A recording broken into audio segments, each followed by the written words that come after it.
Hi, Hey, Paul, how are you? I'm good. I'm good. We're doing it. We are doing it, man. We wasted no time. I We're on a think call. We've never met. absolutely. We've shared a few emails, and here we are. Sounds good. Sounds good. I I can't tell if uh, to coin a English term, we're bloody mad or just crazy brave. Well, why not? Why the hell not? I love it. I like you already, Doug. This is gonna be great. So, So well, it's nice to meet you, Lon. I mean, you're a bit of a legend. So, you've got a lot of nice quotes out there. You give us a lot of people an appetite to, I think, live life in a better way. So, it's nice to finally get to meet you. oh, look, legend, legend is saved for. No, I'm just a dude. I'm just a dude who bothers to show up and write the things that a lot of people that I feel, and I think a lot of people, a lot of dudes feel, and we just aren't wired to talk about it. So I didn't expect to be here. I didn't expect even 6 months ago to be the dude who showed up to talk about feelings, but here I am. I think this is also a big part of COVID. I think a lot of people have had a lot of time to think.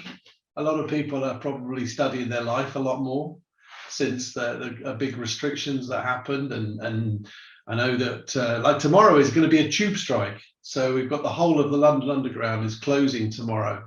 So I think most of people who work in London will just won't go in. Simple as that now. I mean, the rules changed. You Yeah. struggle in, take a taxi or whatever, but now they'll just not go in. So I think things are really changing in terms of how people look at how they work. I know. I think you're exactly right. I get asked, is so normal 40 is kind of what I coined my kind of what I coined this portion of life that we go through, and I say 40 is a feeling, not an age. I do target midlife, and notionally, if you live, somewhere in your 40s is probably, if statistically speaking, the halftime of your life. So I did coin it that, but I get asked a lot. Is this a result of COVID? I'm like, no, no. Mm. What I'm feeling isn't a result of it, but what we can do about it probably is. The fact Mm. that you and I can be on a call, and by the way, pre-COVID, I would have probably been uncomfortable to just hop on a video call in a sweatshirt in the middle of a day and hear meet a guy for the first time. But now it's just kind of like, well, this is the neighborhood uh, uh, grocery store, and you and I Yeah, just bumped into each other, although we're 7 time zones away. yeah, And we've known each other for less than 3 or 4 days on LinkedIn platform, but here we are. yeah. It was interesting. The other day I was walking down the street, just coming back from the town, and I passed a guy who must have been in his 70s, maybe 80. He was fit. He was going for a walk, and I looked at him and I thought, geez, I'm 53. So I looked at him and thought maybe he's 83, maybe he's 73. But anyway, I then thought, geez, in 20 years' time, that's me. So, and he looked well, he looked happy, but I'm thinking, wow, that now if I wind my clock back 30 years, that's a wonderful time in my life. But it also made me think, well, if I've only got 30 left, and 30, that's not a bad age to get to 83. Um, what I do now really matters because these are the really glorious years now. Got a bit of money in that respect, don't owe too much money in terms of debt, and therefore take the opportunity to really, I think, as my kids say, live your best life, really live your best life. So, Yeah. and I think that's why a lot of the stuff you post is so resonant, because if you're not living your best life, you can be that guy at 83 within a it's gone so fast. So it's important to take every day and really and make the most of it, which is what I think the last 2 years have taught me, unfortunately, that you've got to do it. Really, you've got to grab it with both hands. Man, you're right. You're exactly right. And it's hard. It's hard. It's hard to do for a whole bunch of reasons, not the least of which are we kind of work our way. And I've looked at your professional profile, man. You've worked with Novartis and GlaxoSmithKline and Allergan. I mean, you've had some, and you've been in, higher and higher executive level positions throughout. You're living your first half life perfectly. And I think I did too. And I think so many people in the normal 40 do too, because, you put in the long hours, you climb the ladder, you take the risks early in life that get you to where you ultimately want to be going. You shoot for, you take the assignments that push you to your limits, all those things, and you climb and you do exactly what you're supposed to do. You try to live your life by the book. You try to raise a good family at the same time. And you get to this point when, for me, it happened around age 44. I'm 47. I'm just right behind you. And I had a great job, great family, great marriage, great kids, blah, blah, blah, great, reasonably good income, great title, checked all the boxes. And as an outsider looking in, I'm sure everybody or a lot of people thought, man, that guy's got it made. And I did. I didn't have any complaints, but I would still go to work on a lot of days. And I'd think to myself, is this it? I'm in my life. I was 44. If I live till I'm 88, that's the same math you're using. That's a good long life. I'm in my life's halftime. I'm in the locker room. And if I work until I'm 60, I'm in my professional halftime. I'm in my life's locker room.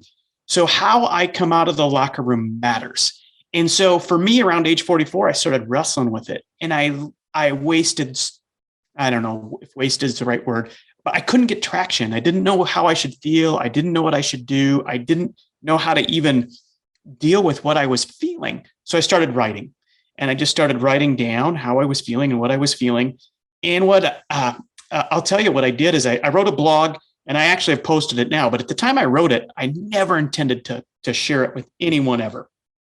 I didn't put my name on it, didn't put a picture, and I gave it to a CEO friend of mine.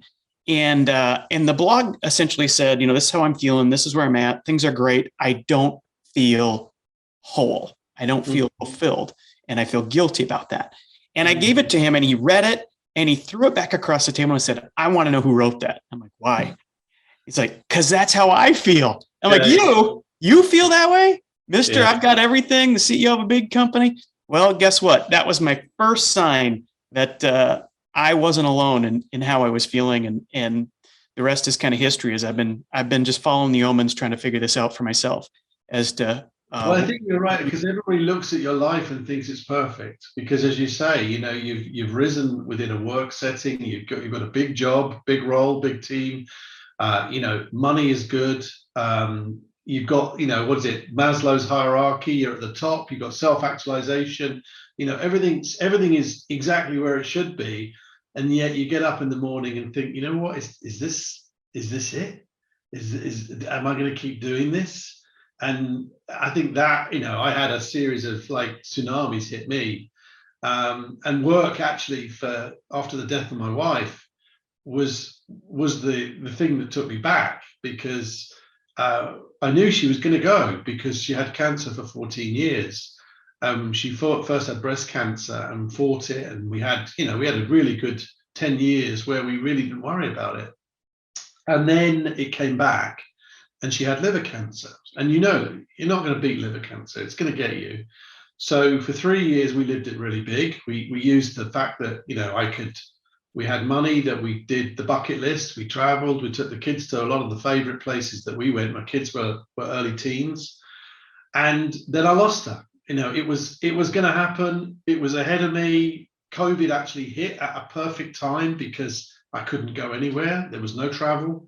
I was there every day. All the hospital appointments, absolutely everything. I was always there. And then she was gone. And first thing was, the job would be the absorbing sort of punch bag. And so I took 3 weeks off. Jesus Christ, 3 weeks.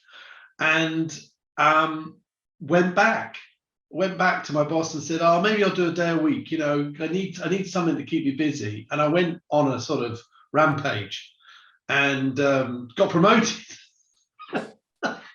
And eventually ended up running the whole show. And then thought, oh my God, what have I done? He was going to promote me to senior vice president. He's a great guy. We got on really well. I love the job. I love the company.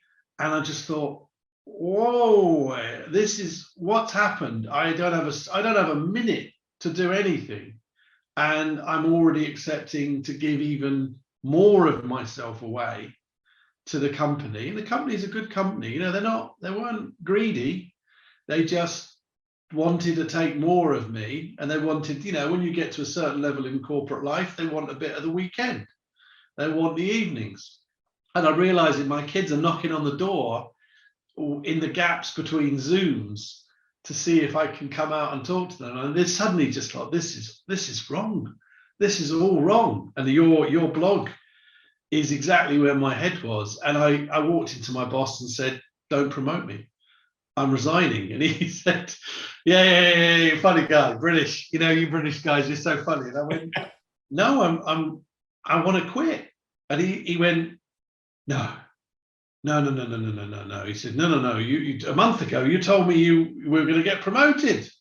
And I said, he goes, I'm not accepting it. Go, take the weekend. Take the weekend. Next week, you'll change your mind. Anyway, I got back the next week. He said, I went, same decision. Same decision. I'm going. And he said, oh my God, you really mean it? Yeah. And he goes, what are you going to do? I said, I have no idea. But he said, it won't be this. It won't be this. I'm going to start my own business. I don't know what it is, but I'm going to do it. So that was it. I worked till Christmas. He was sad to lose me. We found the guy to take over. Suddenly the power was plugged into another guy. You know, you say about, you know, corporations, when you leave your job, you think you're the most important thing in the world. As soon as that guy sat in my chair, I was gone. Didn't matter anymore. You know, you realize you are only your value is only while you're working. As soon as you stop, you're just a memory. And in January, I started out my own consultancy. I had no real clue what clients I would work with. And one by one over the last few months, they've started to call the phones ringing, and I'm working. I'm doing what I love for clients that I really like working with. I'm earning enough money, less, but enough. I have a lot more spare time. I get to play a lot more. I get to see my new partner twice or three times as much as I was seeing her. And I just feel like, you know, I've come out of the locker room, to your point, and I'm definitely back on the pitch, and I'm enjoying every minute. So, you know, but God knows what I was thinking after my wife died, that work was going to heal me. It didn't at all. It just sucked me into the cyclone. I was, you know, was it kite surfing the whirlwind? Yeah. That's where I was, and you have to you cling on for dear life when you're in there. So it took a lot of, I think, emotional strength to fight my way out and to make the decision to do what I did. So, you know, and it's good. It's good. So you just took us on a whirlwind there. So, so everything from where we started with Novartis and GSK all the way through family to I lost my wife to I've got kids to quit my job to new relationship. Let's kind of walk through this sequentially, if you don't mind.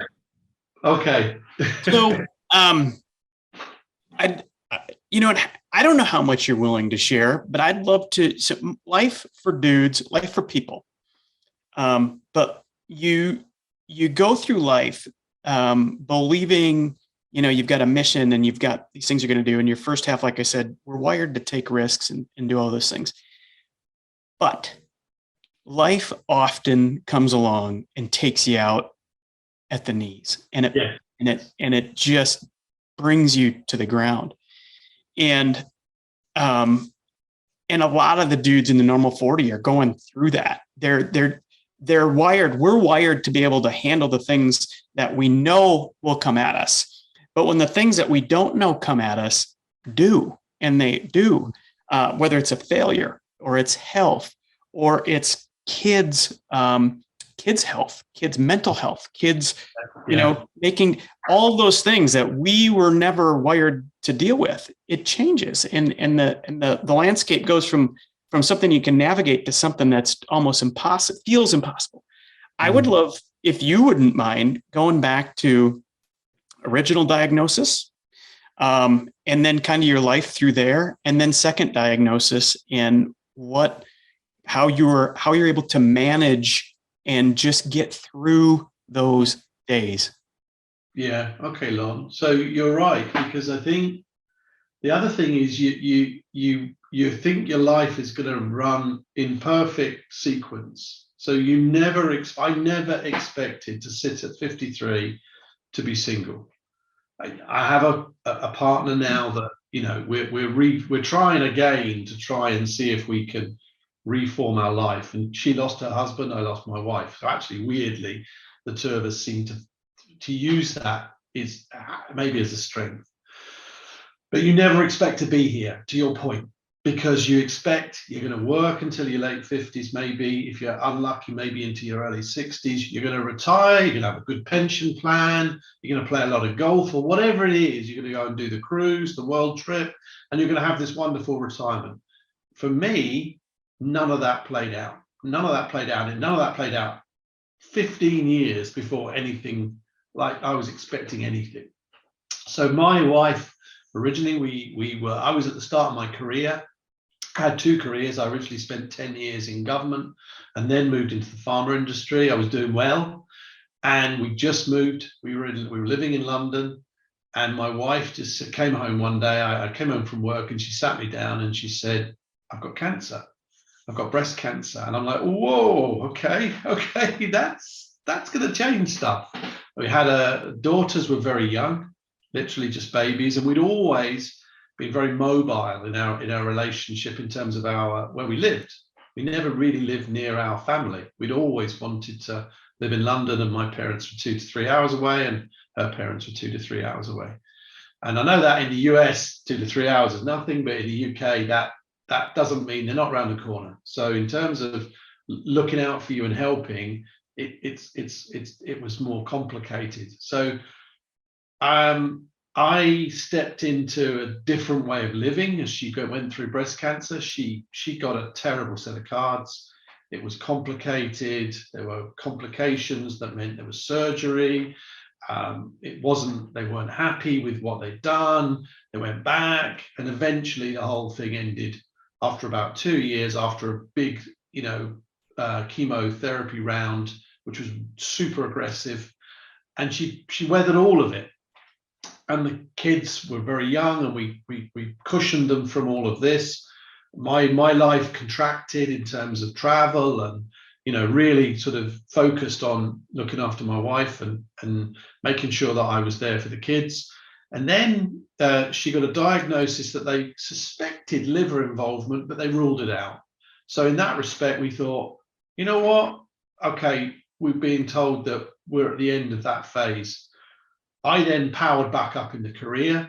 We actually went to live abroad. We lived in all places. We lived in Poland, very newsworthy at the moment, but we lived in Warsaw for 2 years. I'd already worked in Paris and commuted, and we started our life again. And we really forgot about cancer. That my wife had, manifestations of the damage that was done, but she threw herself at her life. So she did a triathlon. She threw herself into loads of things that she was going to make the most out of it, and also really give the kids the best childhood that they could possibly have, and totally devoted to my two daughters, who are now 19 and 17.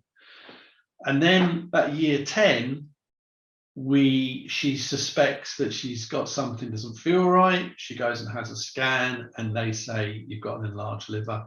And then from the scans that follow, her liver is peppered, is covered in, they can't section it. It's inoperable, because it's basically got the cancer right through the liver. So we looked at everything, gamma knife, we looked at various different ways. My wife tried everything you could possibly do homeopathically, through diet. We looked at, retreats, vitamin C, you name it, anything that we could possibly do. We were lucky that we had really good health cover. I know in the UK we have an NHS, but we also had private provision. That meant we could use experimental drugs. We could use drugs that were not available on the government. And we did everything. I think she did 7 types of chemo.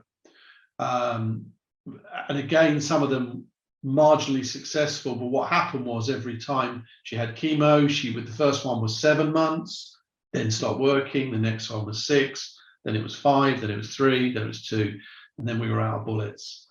And at that point, she then said, no more. And we knew that we had as long as we had. The road we knew it was short, 6, 12 months. And this was basically the end of 2019. I'd been traveling furiously. I'd taken a new role. I was working for a biotech, loving my job, but balancing her condition with my life, and eventually it became impossible. And COVID, thankfully, and it's the worst thing you could ever say, that COVID was good for anything, but for me it was brilliant, because it just said, you're not getting on a plane. You are not getting on a plane at all anytime soon. And I know it sounds crazy, but even there were lots of days when she was really good, and there were great periods where, you know, for a month, 6 weeks, 8 weeks, she was normal and we went back to our normal life. And then she would crash out and I would need to be there and take over. And what happens as well is that your role exchange. You start caring for your wife. You stop being a husband, you become a carer. You start doing the cooking, the cleaning, you start doing the kids' runs, you start, you know, all these things start to come to you, and then it makes the work very difficult. But I was spinning it all, I had all the plates going, and we were managing everything. And then eventually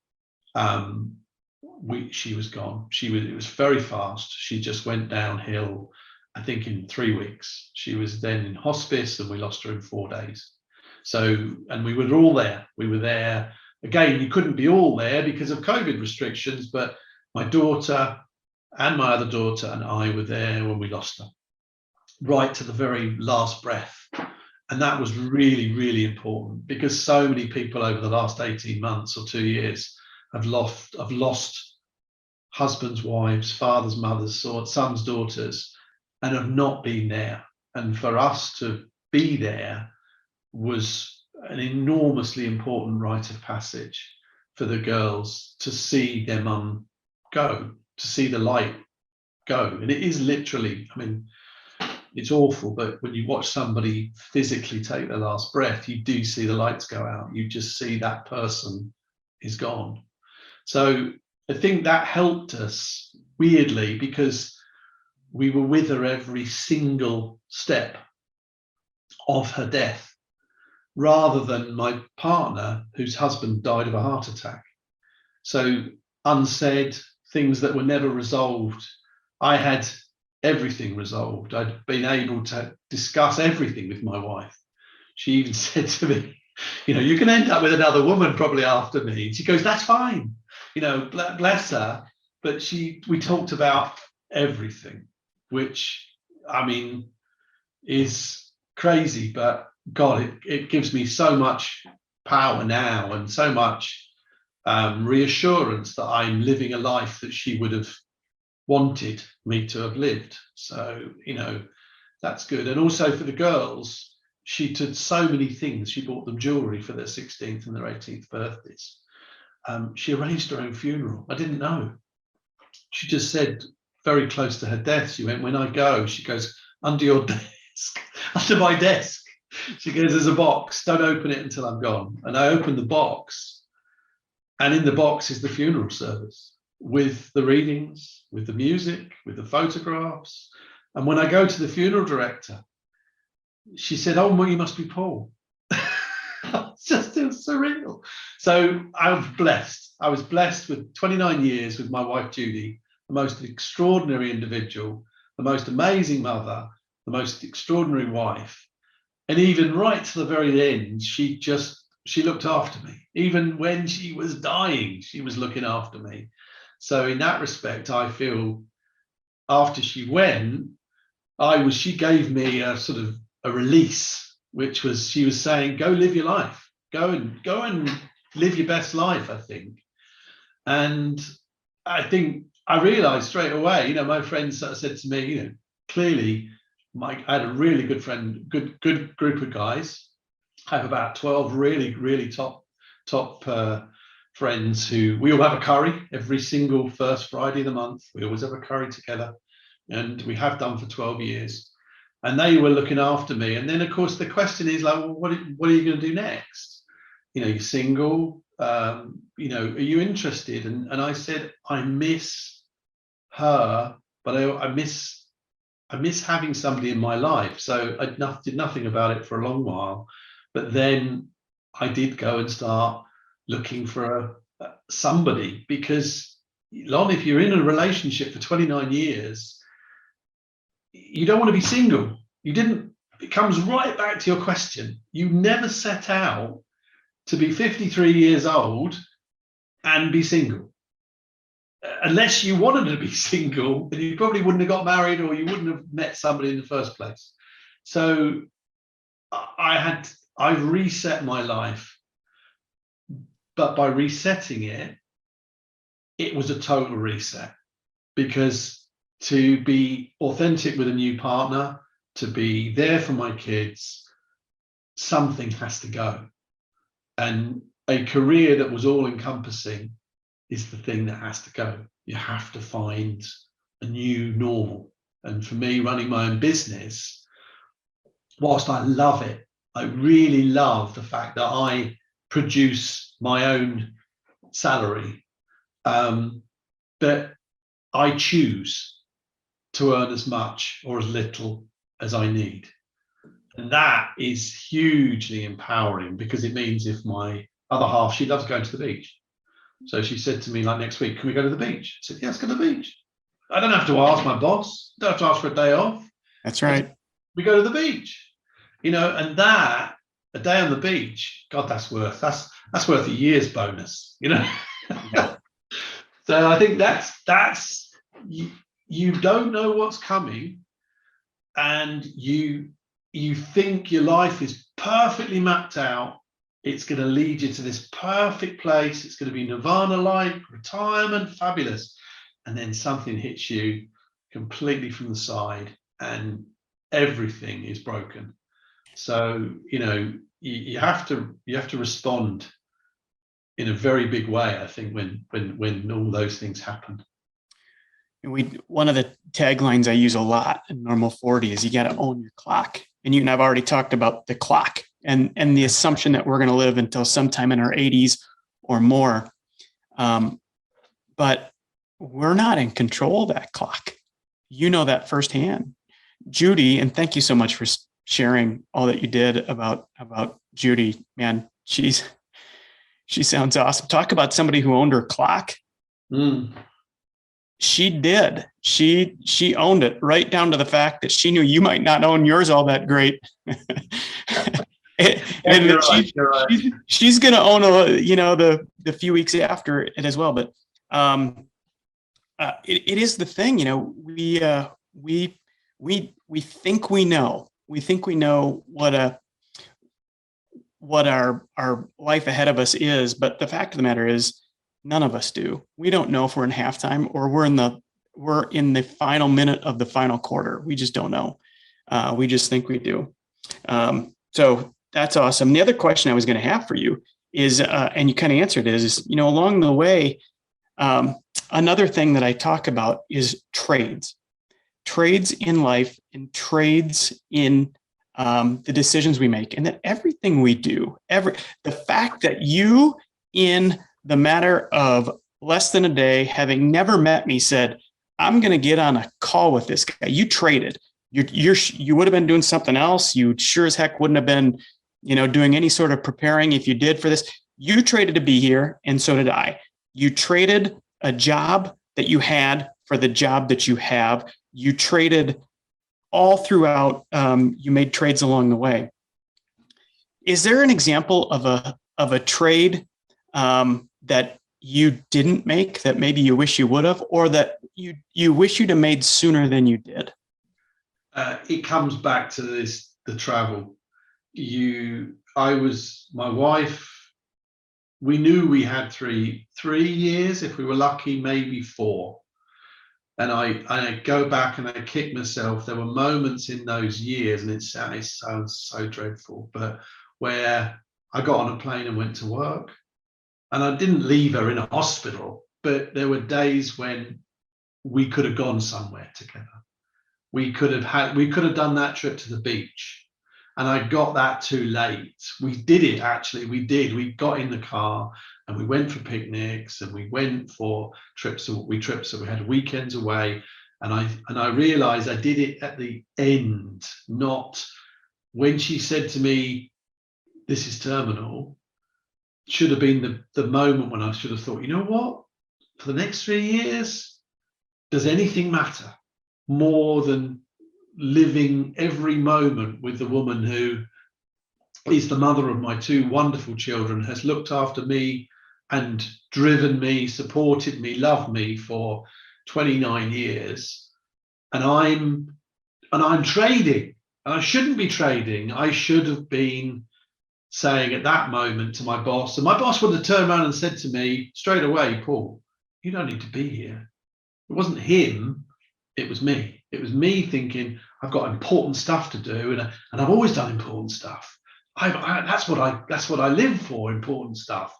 But the most important stuff was my wife, and I got it a bit too late, and I regret it, and I'll always regret it. But I also got on board a little bit too late. But when I did get on board, I got on board properly and really did do everything that we could do together to enjoy the time we had left. But I could have done a lot more. I could have done a lot more. Thanks for sharing that, man. One of the things when I talk to dudes who are faced with the trade, and man, you got dealt a hand that not many people get dealt, and you managed to work your way through it and fight your way through it and all the things that you needed to do.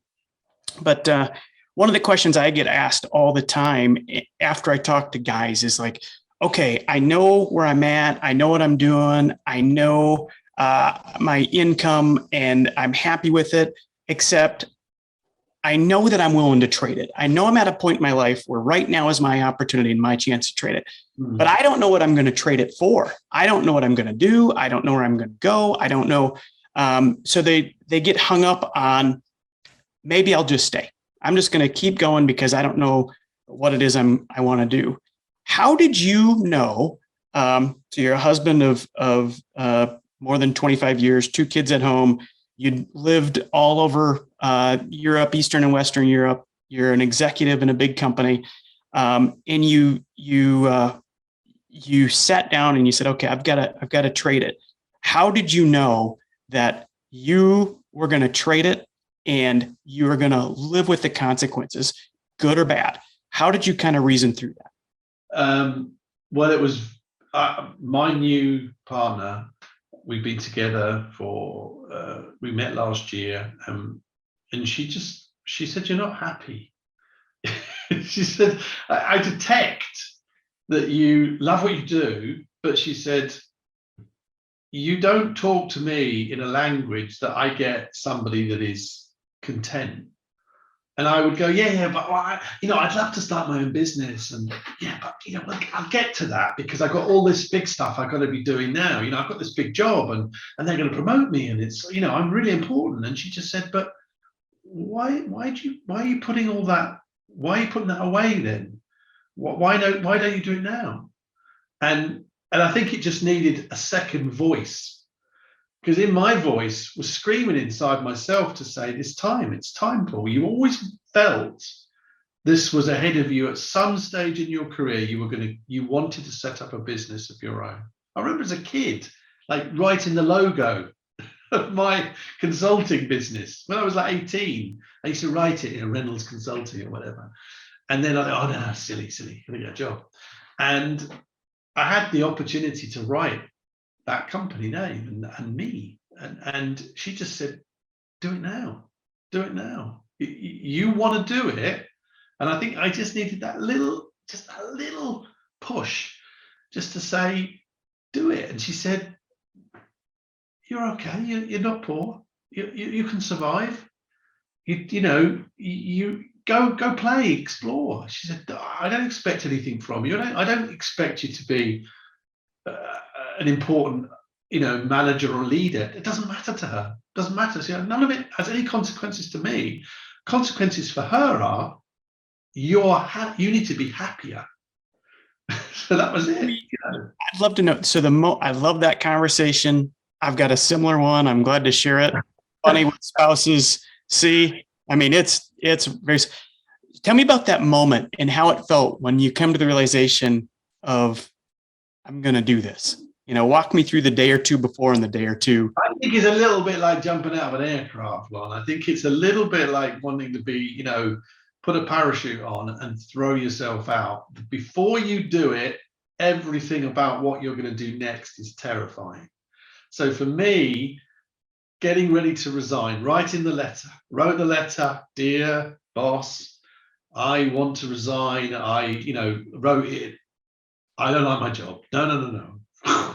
That one went in the bin. Eventually, you write it in a really polite, professional way. You don't need to put any of that, because all they need to know is I don't want to work here anymore. That's all they need to hear in a letter. So I eventually get that, and then I'm thinking, when's the right time? When's the right time? When's the right time? Is the right moment? And then I start thinking, if I could wait 6 months, I get a bonus. Thinking, yeah, but if I wait 6 months more, I'm going to hate my life. So eventually I just think there is no right time. There's no financial year, accounting year, bonus year. There's no point where suddenly it's better than now. So I just walked got a call with him, and as we talked about earlier, served him with it. And he had no clue what was coming. Hey Paul, how's it going? Busy week? Let's talk about this. I said, there's something else we need to talk about. And I just sent you something, and he read it and he went, oh my God. There's never a moment when this sort of thing is going to go better. But once you've done it, like throwing yourself out of the aircraft, immediately you're in this enormous sense of thrill. I was euphoric after I'd done it, because I think I'd committed. You can't jump back in the plane. Once you are out of that plane, the only journey is how to get to the earth safely, hopefully with a parachute. So for me, once I'd served the letter, I'm now in midair. You've got to deal with it. So for me, I then was focusing on dealing with being in free flight in the air, working out, well, I don't even know where I'm going to land. I've never operated a parachute, but we're gonna have to work this one out, So that's the fit. That was it. No, it's wonderful feeling. Yes, as a pilot, I love the analogy of jumping out of an airplane. Man, that is spectacular. So we're kind of bumping up against the end of the time I asked from you. So you are so I started this group, Men in Midlife, because I realized a couple things when I was posting to LinkedIn. Women would come in because they're okay being vulnerable and talking about feelings, and they'd comment on everything. Even though I write to dudes, I even say dude in a bunch of my posts. They hop in and chit chat. Where men will, some will, a lot don't. What they do is they come direct message me. That's why a lot of times I leave an email address in what I do, so that, hey, look, if you want to chat, you can hit me this way.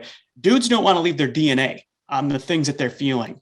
And I think so many people, I think this conversation is going to resonate. I mean, just hearing you told my story. It's like, I kind of wanted to be talking, because you're stealing stealing all the applause line here. But it's perfect. But as you are number 239 in Med Midlife, and I'm 239. Love it. 230. It's a good number. It is a good number. It's a good number. And I hope to take that number well above 1,000. And I hope to help 1,000 people write their second half story the same way you are writing yours. And I punch at LinkedIn with getting people to wake up, that they're in control. and getting people to understand that you can do exactly what you just said. You can think tomorrow will be a better day to make the change. Yeah. After I get this bonus, it will get easier. After I have another month of savings, that's when I'll have the courage. And all you do is wait. All you do is talk yourself into another year and another year and another year. And then you look back and go, dang it. I wish I'd have done it a year ago or 2 or 3. And I'm saying that because I'm describing me. And when you described, what is something you wish you could do differently, you're describing that. And dudes just have to feel comfortable that it's going to get tough, and you're going to feel like you want to jump out of the plane, and you can, and you'll figure it out. Your instincts will kick in the moment you jump. And I think that's so liberating. So in closing, let me just ask you, as you think about, so you're number 239, and like I said, there's 40 or 50 that have come since. I mean, this last week has been kind of crazy. What advice do you have for dudes who are where you were not all that long ago, 2 and 3 years ago, as you're trying to navigate this? Maybe only 4 or 5 months ago, for that matter. Yeah. So first of all, I don't want any dude to go through what I've gone through. It's much nicer to change your life without losing your wife, but I ended up having to solve all of those things at once. I think a sensation that many of your followers will probably realize is that they have a sense of waiting. I felt in my career that I was always waiting for, as you say, a bonus, or waiting for a promotion, or waiting for somebody to give me something bigger. And I think as soon as you feel that you are waiting, and you're waiting for somebody else to decide what the next chapter of your life is going to be, in a work setting, let's say, then I think you've lost control. And you have to regain control. So if it's, I'm a vice president, and if I wait 3 years and I'm really good and I really work hard, maybe they'll make me senior vice president. If I'm a director, maybe I'll get to senior director. If I'm vice president, I'm going to be whatever. If you find yourself waiting but not enjoying waiting, then you need to make a change. And I think I've had so many points in my life where I was always waiting. Now I'm not waiting for anything. I am in control. Well, look, I've got to end it here for a couple of reasons. One, we're at time, but you just gave this group some of the best advice, better advice than any advice I've ever given. And I mean it. When you feel like you're waiting, it's time. Man, that's poetry there, my man. Paul, I cannot believe that I've known you for less than 30 minutes. We're going to do this again. I'm going to come to the UK and visit you. If you ever find yourself in the US, I'm in the US next month, actually. I know in April. I'm over in Salt Lake City to ski. All right. US is kind of a big land, but dude, I'm serious. This is spectacular. You're probably going to hear from some people on this, and I definitely want to do it again. Seriously, it's kind of amazing. And the last challenge I'll put out to dudes in midlife, this is action, dogs. Just pick up the phone, call someone. I literally set this up with Paul in the last 24 hours, and we'd never talked. This was it. And I learned a ton, and it's been a blessing for me today. So thanks a bunch, Paul. And we're going to do this again, man. Great to see you. Great to meet you, and look forward to our next conversation. All right, man. We'll see you on the next page. I'm going to get a beer now. Great. See you. Bye-bye.